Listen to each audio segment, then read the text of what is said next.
Standing on my own grass with metal biting into my wrists is something you never forget. The weight of those handcuffs felt heavier than they should have, pulling my shoulders back, while neighbors gathered on their porches. I could see curtains, twitching heads, turning phones, lifting to capture the moment. And there, framed in our doorway, stood Sarah, my wife of 5 years. Her phone was aimed straight at me, recording everything, and she was not crying or screaming for help. She was laughing. That sound cut deeper than the steel around my wrists. I thought marriage meant having someone's back. Turns out mine was busy stabbing it. Before we get into what led to that moment, I need to know where you are tuning in from. Leave a comment and tell me your city or country. If this situation sounds unbelievable to you, go ahead and hit that like button, because I promise you what happened next is even more shocking. Make sure you subscribe too, because stories like this need to be heard. Sometimes people need to understand that there are real consequences when jokes stop being funny. Now let me walk you through how my marriage went from hopeful to handcuffs. Sarah and I got married when I was 23, and she was 22. We met during our junior year at State University. She was studying communications, I was focused on accounting. We dated for 2 years before I proposed at a beach in California during a summer road trip. Back then, everything felt right. She had this energy that pulled people in, made every room brighter. I was quieter, more reserved, someone who found comfort in routines and predictable days. I worked as an accountant for a medium-sized logistics company, crunching numbers and building spreadsheets. Sarah balanced out my serious nature. She made me laugh. She made life feel less monotonous. Her sense of humor was one of the first things I loved about her. During our first year as husband and wife, her jokes were innocent. She would take my car keys and hide them in the cereal box, watching me search through jacket pockets and under couch cushions for 10 minutes before revealing the trick. She swapped sugar for salt in my morning coffee once. I took a big gulp, made an awful face, and she burst out laughing. I pretended to be annoyed, but honestly, it was endearing.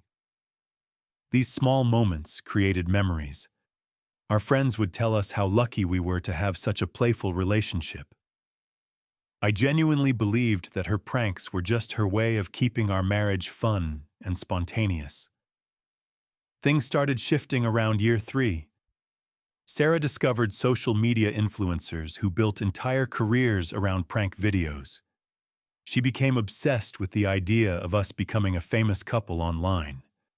She wanted thousands of followers, sponsorship deals, the whole package.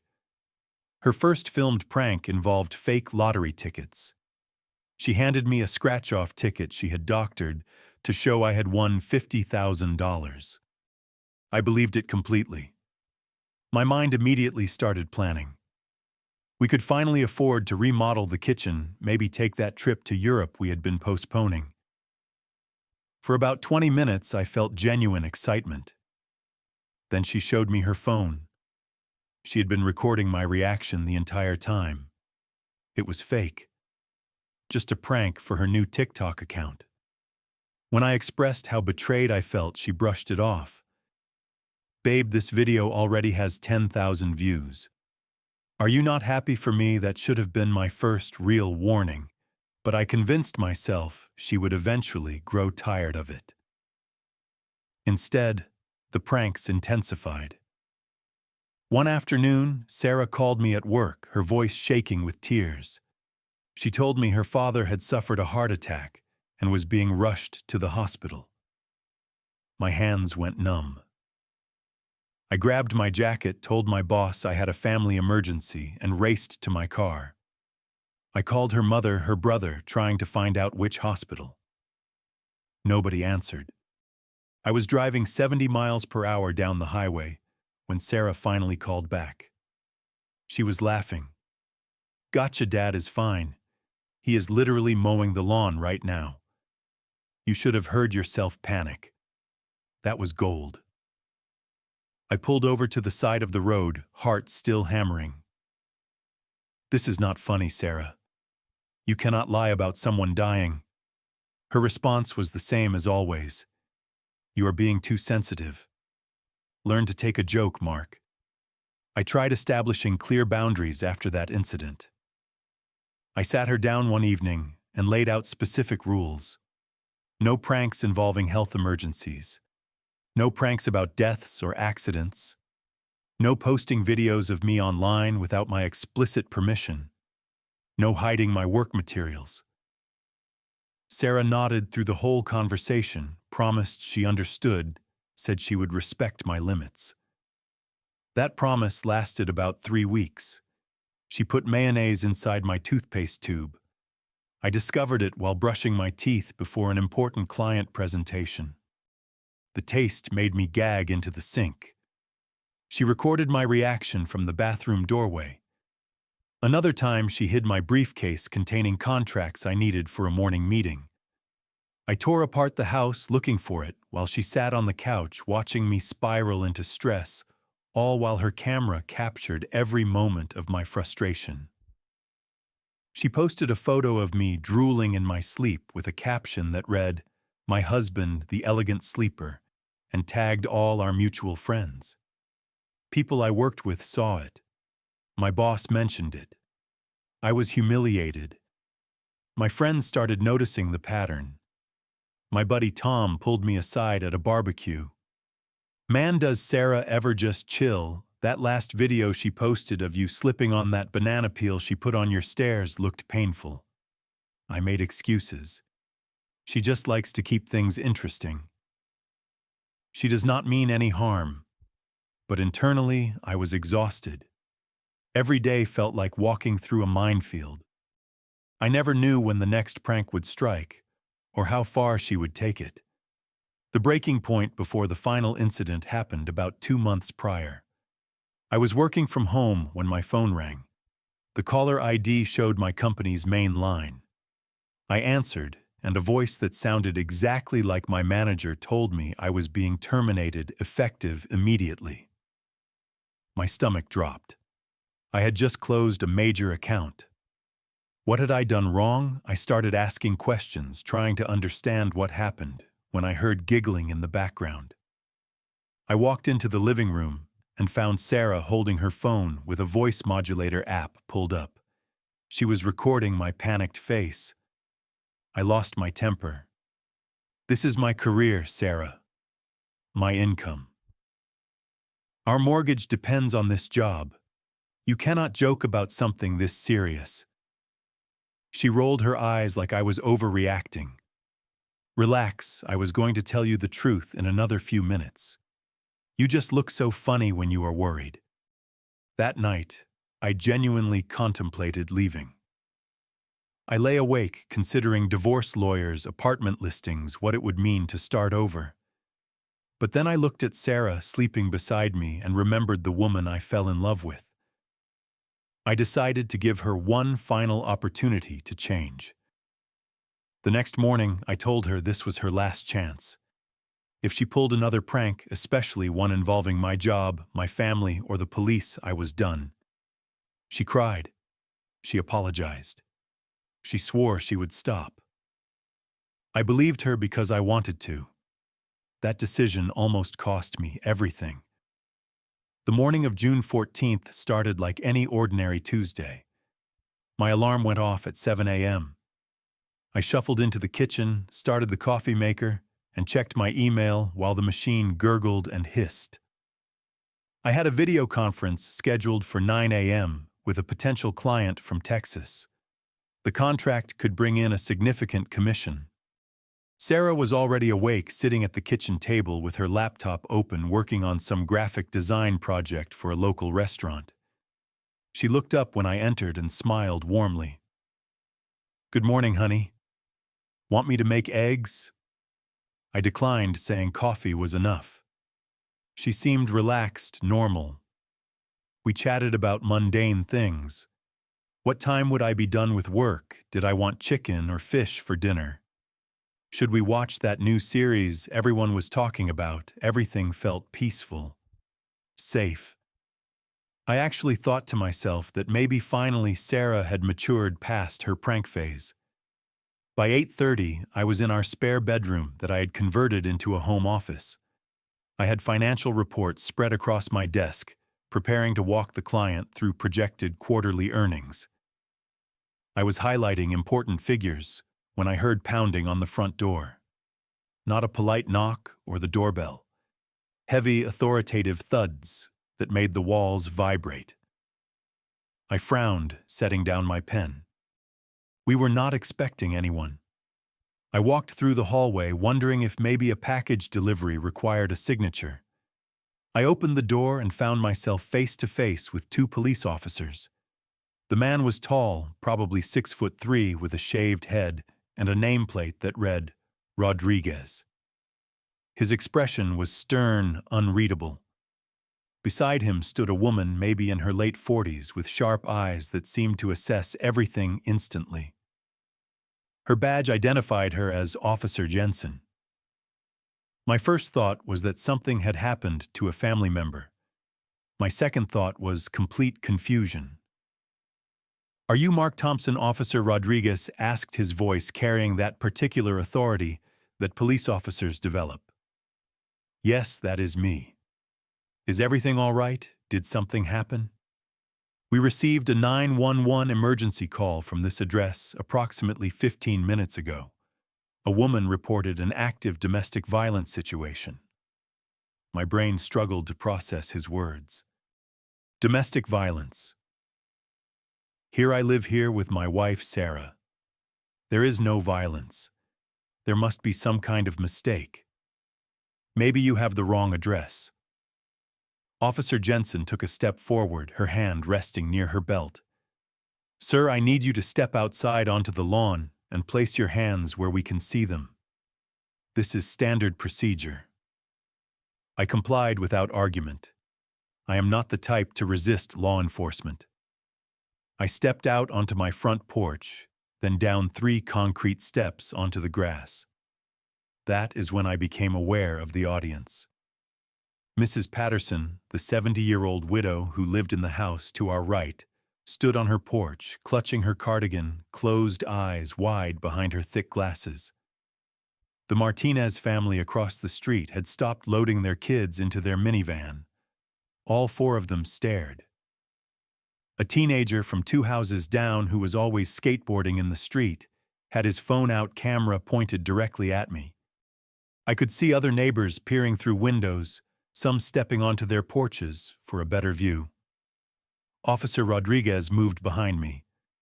"Sir, turn around and place your hands behind your back." "Officer, please, this is a misunderstanding. My wife is inside. She is fine. You can go talk to her. There is no emergency here." But his hands were already guiding my wrists together. I felt cold metal circle one wrist, heard the ratcheting click as it tightened. Then the second cuff. The sensation was surreal. I had never been arrested, never even been pulled over for a traffic violation. Now I stood on the lawn I mowed every Saturday, wearing handcuffs while my neighbors watched and whispered and recorded. The humiliation burned through me like acid. I could imagine what they were thinking. Always seemed like such a quiet guy. You never really know what goes on behind closed doors. I bet he has been hurting her for years. Officer Jensen walked up to my front door and knocked firmly. "Ma'am, this is the police. We need you to come outside, please." The door swung open. Sarah stepped out onto the porch. She was not crying. There were no bruises on her face, no torn clothing, no signs of distress whatsoever. Instead, she held her phone in front of her camera lens, pointed directly at me, and her face split into a huge grin. "Oh my God, mark your face right now. This is absolute gold." She was laughing, actually laughing, barely able to contain herself. Time seemed to slow down. I stared at my wife, trying to make sense of what I was seeing. The woman I had shared a bed with for 5 years stood there filming me in handcuffs, finding the entire situation hilarious. My mind could not reconcile it. Officer Rodriguez spun toward Sarah, his jaw tight. "Ma'am, did you place the 911 call from this residence?" Sarah nodded enthusiastically, still grinning. "Yeah, I did. It is a prank for my social media. Look at how realistic his reaction is. This is going to get millions of views." The temperature of the entire interaction dropped instantly. Officer Jensen's expression shifted from concerned to furious. "Ma'am, this is absolutely not acceptable. Filing a false emergency report is a criminal offense." Sarah's smile finally wavered. She lowered her phone slightly. "Wait, what? It is just for fun. Everyone makes prank videos." Officer Rodriguez stepped toward her, and I had never seen someone look so professionally angry. "A false police report is a misdemeanor crime. While we were here responding to your prank, there could have been an actual emergency somewhere else. Someone could have needed help. Real help." Sarah's face started showing the first hints of worry. But it was just a joke. I did not think it was that serious. Officer Jensen pulled out a small notepad. "Delete that video immediately. And you need to understand that you will be receiving a citation for filing a false report. You are looking at potential fines up to $1,000 possible community service, and this will go on your record." Sarah's eyes went wide. She turned to me and I could see panic replacing her earlier amusement. "Mark, tell them it is okay. Tell them you are not pressing charges or whatever." I stood there, wrists still bound behind me, and looked at the woman I had married. For 5 years, I had made excuses for her. I had minimized her behavior, convinced myself she would change, accepted disrespect, because I loved her. But standing there watching her appeal to me to save her from consequences, she had earned something inside me, snapped. "No." Her face went pale. "What do you mean, no? I mean no, Sarah. I am not covering for you. Not this time." Officer Rodriguez walked over and unlocked my handcuffs. The relief of pressure on my wrists was immediate, but my hands were shaking. He handed me a card with a case number. "Mr. Thompson, we will be filing a full report on this incident. You may be contacted for a statement." I nodded, unable to form words yet. As the officers returned to their patrol car and pulled away, the neighbors gradually retreated into their homes. But the damage was done. They had all seen me in handcuffs. They had all formed their opinions. Sarah stood on our porch, finally seeming to grasp that this was not funny, that there would be actual consequences. I looked at her one final time before walking back into the house. She did not see me as her husband in that moment. She did not see a person who was hurt and humiliated. All she saw was content for her phone views, for her page validation from strangers. That is when I understood, with absolute clarity. This marriage was over. I went directly to our bedroom and pulled my large duffel bag from the closet. I started throwing clothes into it. Pants, shirts, socks, anything I could grab. Sarah appeared in the doorway within minutes, her voice climbing into a higher register. "Mark, what are you doing?" "Where are you going? I am leaving." "You cannot leave. We need to talk about this." I stopped packing and faced her. My voice came out steady despite the fury vibrating through my chest.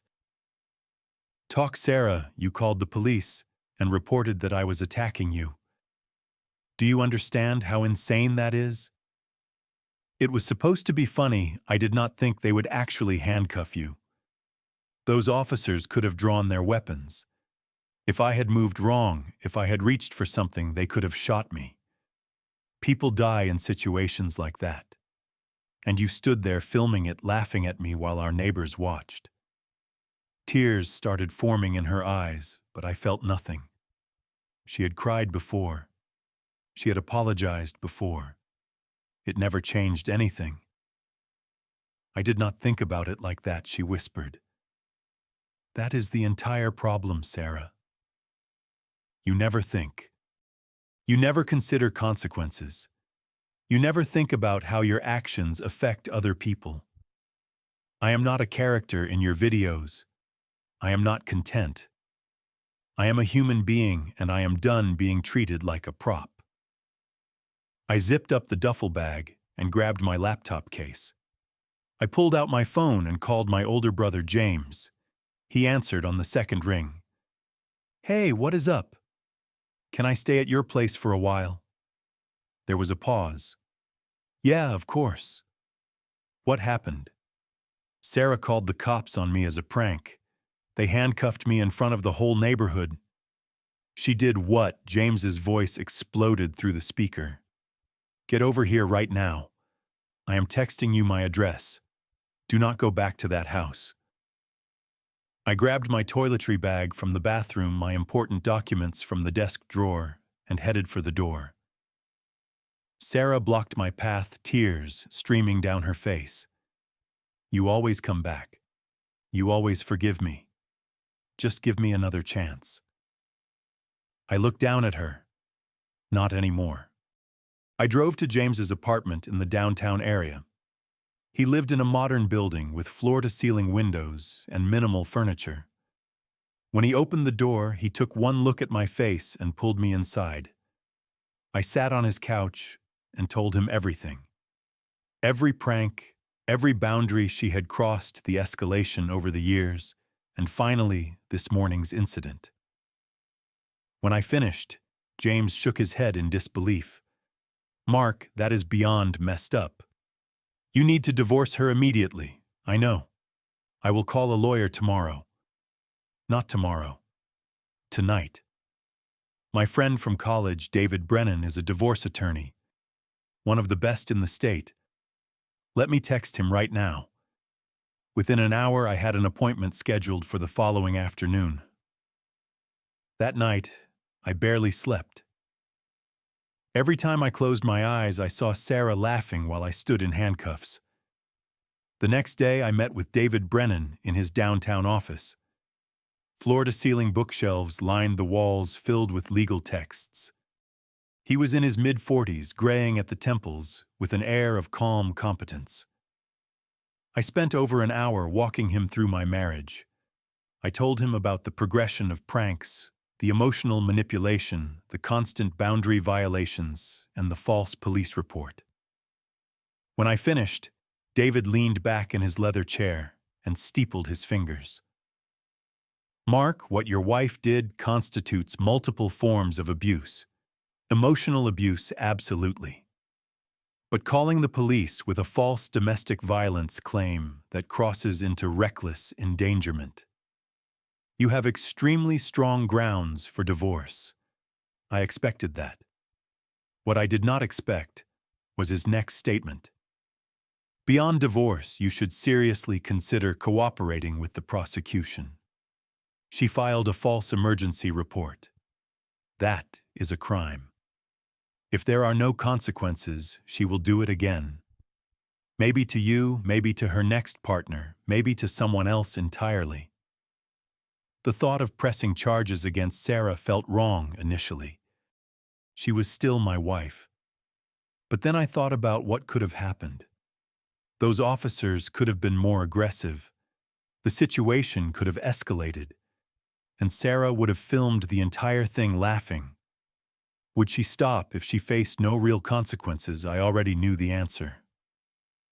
I want to move forward with everything. Divorce and I will cooperate fully with any charges against her." David nodded. "I will file the paperwork today. We will also request a temporary restraining order to prevent contact during proceedings."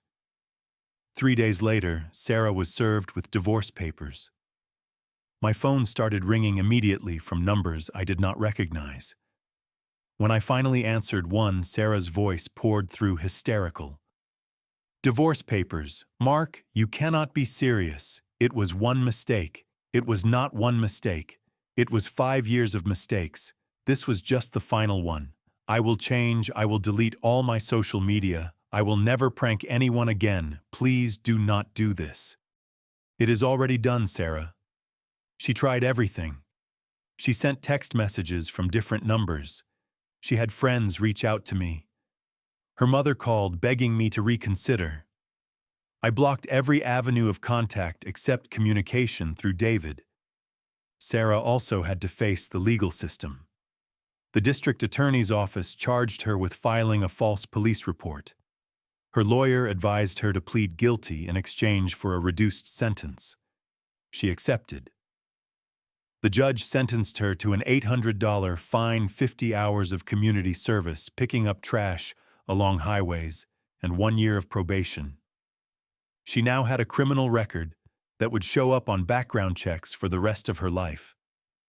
The divorce proceedings took 2 months. Sarah tried to fight for the house, the car, most of our savings. I told David I did not care. Let her have whatever she wants. I just want this over. The court ended up dividing assets equally. I took my share and walked away from everything else without a second glance.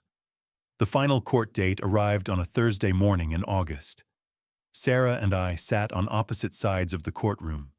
She looked thinner, tired, her eyes red-rimmed. She glanced at me several times, her expression pleading. I stared straight ahead, feeling nothing but relief. The judge reviewed our settlement agreement, confirmed we both understood the terms, and declared the marriage dissolved. I walked out of that courthouse into the bright summer sun and felt free for the first time in years. I had spent 5 years making excuses, hoping things would improve, sacrificing my dignity for someone who never respected me. That chapter was finally closed. The initial months after my divorce were a period of adjustment. I found a small 1-bedroom apartment on the west side of town. It had hardwood floors, large windows that let in natural light, and most importantly, it was mine. Just mine. I could come home and know that nobody was planning to humiliate me for internet points. That peace was invaluable. I threw myself into my work. I volunteered for extra projects, stayed late to help colleagues, took on clients that others avoided. My boss noticed. Within 4 months, I received a promotion to senior accountant with a significant raise. But more important than career success was taking care of my mental health. I started seeing a therapist named Dr. Helen Martinez. She specialized in trauma and emotional abuse. In our first session, I unloaded everything about my marriage. When I finished, she said something that changed my perspective. "Mark, you experienced systematic emotional abuse. Your wife repeatedly violated your boundaries, dismissed your feelings, and manipulated you into thinking you were overreacting. That is textbook abuse, even if there was no physical violence." Hearing a professional validate my experience was powerful. For years, I had questioned whether I was too sensitive, whether I should have laughed along, whether I was the problem. Dr. Martinez helped me understand that my reactions were normal and healthy. She taught me how to recognize manipulation tactics, how to set firm boundaries, and how to prioritize my own well-being without guilt. I also started exercising regularly. Every morning before work, I went running through the park near my apartment. The physical exertion helped clear my mind and process emotions. I reconnected with friends I had drifted away from during my marriage. Tom, my buddy from college, started inviting me to his weekly poker games. My brother James and I had dinner together every Sunday. I was rebuilding a life that Sarah had slowly isolated me from. As I reflected on my marriage during therapy sessions, patterns became clear. I had made constant excuses because I loved her, or more accurately, I loved who I wanted her to be. But love without respect is not really love. It is just dependency dressed up in romantic language. The red flags had been present from the beginning. Sarah never offered genuine apologies. She always shifted blame onto me for not finding her pranks funny. She made me feel guilty for having normal emotional responses. I learned crucial lessons through this experience. Boundaries are not selfish or mean. They are essential for healthy relationships. When someone repeatedly crosses your stated limits, that is not a mistake. That is a choice they are making. I should have left years earlier, but I kept hoping she would mature, that she would suddenly develop empathy. That hope nearly destroyed me. I also learned that marriage should be a partnership built on mutual respect, not a content creation opportunity. Your spouse should make you feel safe and valued, not like you are the punchline of a joke that never ends. I did not regret my decision to divorce Sarah. It was the healthiest choice I had ever made for myself. About a year after the divorce became final, my life looked completely different. I had my promotion at work. I had rebuilt my social circle. I joined a golf club and played every Saturday morning with a group of guys who became genuine friends. And eventually, when I felt ready, I started dating again. I was cautious, taking things slowly, paying close attention to how potential partners treated me and others. I met Linda at a volunteer event for a local food bank. She taught third grade at an elementary school across town. She was kind, patient, and had this gentle way of listening that made you feel heard.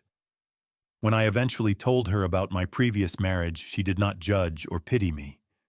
She simply listened, asked thoughtful questions, and respected the boundaries I had learned to set. For the first time in years, I felt genuinely valued as a person, not as entertainment.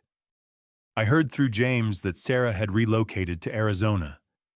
She was apparently still active on social media, but her content had shifted away from pranks toward lifestyle and travel posts. I never looked her up, never checked her profiles, never wondered about her life. That part of my past was closed, and I had no interest in reopening it. One evening, I stood in my apartment looking out at the city lights stretching toward the horizon. I thought about the journey from that morning in June when I stood handcuffed on my lawn to this moment of peace and self-respect. The lesson was clear. Some people will continuously test your boundaries to see what they can get away with.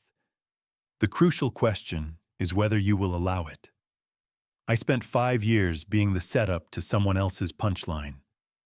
Now I was writing my own story, one built on dignity and self-respect. If someone in your life consistently makes you feel small so they can feel important, it is time to walk away. You deserve better than that. I know this truth now, and I live it every day. Life on the other side of that difficult decision is not just good. It is genuinely fulfilling. So I want to hear from you. Have you ever had to walk away from someone who refused to respect your boundaries? What gave you the strength to finally leave? Drop your story in the comments section below, because your experience might give someone else the courage they need to make a change. If this story connected with you in any way, please hit that like button. Subscribe to this channel if you have not already, because I share real stories about navigating difficult relationships and finding yourself on the other side.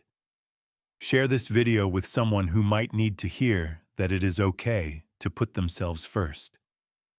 Sometimes people just need permission to choose their own well-being over someone else's entertainment. Thank you for listening to my story from beginning to end. I hope it serves as a reminder that you are worth more than being someone's joke. You deserve respect, kindness, and partnership. Take care of yourself, maintain those boundaries you set, and remember that walking away from toxicity is not quitting. It is choosing yourself. And that will always be the right choice. Wishing you all the strength and clarity you need to build the life you deserve.